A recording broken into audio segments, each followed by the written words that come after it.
Urdu voice studio کے سامعین کو آصف محمود کا محبتوں بھرا سلام۔ ایک شخص نے ایک خوبصورت لڑکی سے شادی کر لی۔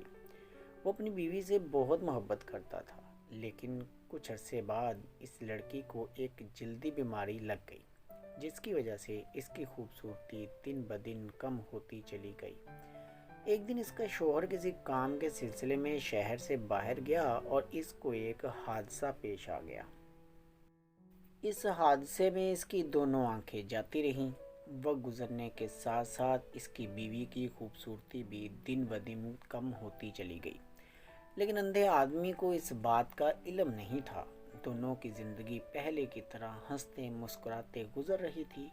وہ پہلے کی طرح ایک دوسرے کا خیال رکھتے تھے۔ اللہ کا کرنا ایسا ہوا کہ ایک دن اس لڑکی کا انتقال ہو گیا اور اس کا شوہر بہت زیادہ غمگین ہو گیا تھا۔ اس صدمے کے باعث اس نے اپنا سب کچھ بیچ ڈالا اور وہ اس شہر کو چھوڑ کر کسی اور شہر جانے لگا۔ جاتے ہوئے اس کو پیچھے سے کسی شخص نے آواز دی اور کہا، اکیلے کیسے جاؤ گے؟ کیسے رہو گے؟ کیا کرو گے؟ اب تک تو تمہاری بیوی تمہاری آنکھیں بنی ہوئی تھی، اب تمہارا کیسے گزارا ہوگا؟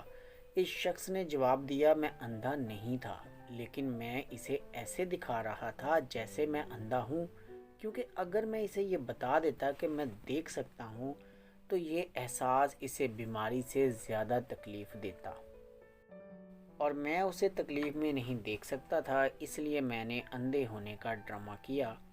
وہ ایک بہت اچھی بیوی تھی، میں اس لیے اسے خوش رکھنا چاہ رہا تھا۔